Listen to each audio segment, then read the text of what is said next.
G'day everyone. We are down to the top 10 now in my top 20 albums countdown. Hope you've enjoyed what's been served up so far. I reckon a lot of people will be happy with this choice. Certainly one that I would have been happy to have further up the list. It gets pretty hard once you get to those top 10. But this is a real favourite, certainly a favourite band. It is Soundgarden and the album is Super Unknown from 1994. This was their fourth album. I got into this band pretty early. Louder Than Love, their second album, was the first I'd heard of them. I remember seeing a clip for Hands All Over on Rage, or one of those late night music shows. Loved that, so got the album, liked that. Really loved Badmotorfinger, their next album, which had Rusty Cage, probably my joint favourite Soundgarden song, along with the opening track on this album, Let Me Drown, which is an absolute standard. I love that song.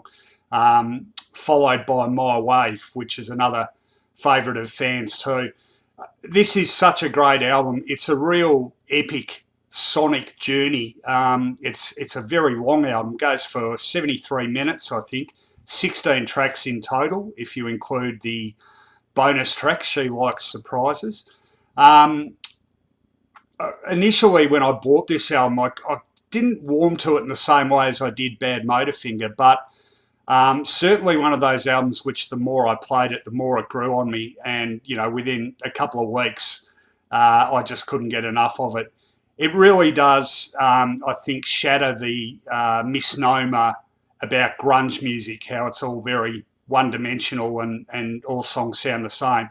You can't possibly say that about this record. It just explores so many different styles. You know, there's the sort of quintessential mid-tempo grunge rock, but, you know, there's psychedelia on it. There's some Middle Eastern sounding songs. There's, you know, real slow dirges. There's jaunty little things through it. And in terms of lyrical content and themes, it really is a real roller coaster ride too. You know, a lot of dark things being talked about: suicide, depression, substance abuse, but you know, some upbeat themes as well. Of course, another big hit off this song, Spoon Man.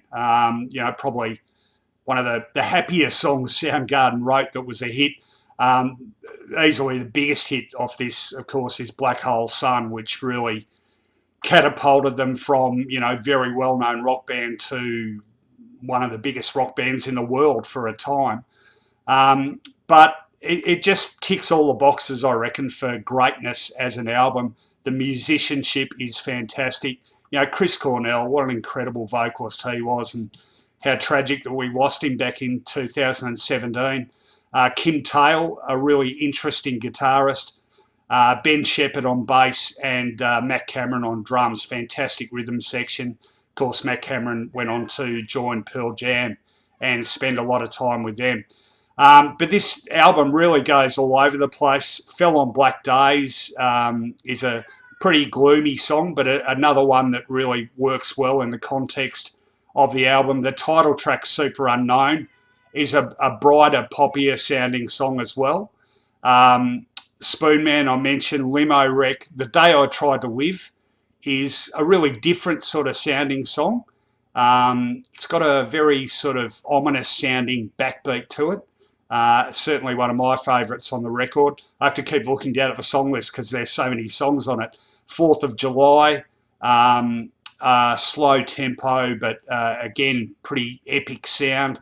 Like Suicide, as the song title suggests, some fairly dark themes being explored there. But it is a sonic masterpiece, this record. The music hangs together. Lyrically, it's incredibly diverse and interesting. And there's something to appeal to fans of most types of guitar, drum based music, I think. And the band really showed off their musical chops on this album. Really well produced too, and quite a departure from what they'd done in the past. Certainly one of the album's most instantly recognisable as a grunge classic, I think, along with a couple of others, one of which you'll probably hear about later on in this countdown. But if you haven't heard Soundgarden in an album sense, you've only heard a single here or there, absolutely worth putting on this CD or sorry, putting on Spotify. Who listens to CDs anymore? And run through it start to finish, because it is a real journey. And in that sense, to me, it is very symbolic of what the long playing record was meant to be. And that's an exercise that absorbs the listener and takes him in or her in a lot of different directions. And it's like reading a good book, I think, listening to a great album from start to finish without skipping through tracks. You really feel like you sort of understand what the band was on about better if you listen to any album from start to finish, but particularly this one, such as the breadth of style and content that it covers. Can't get enough of this. Still play it regularly. Half a dozen tracks that I think are very familiar to people, but the other 9 or so tracks don't leave anything to be desired either. It's a ripping album. Couldn't recommend it more highly.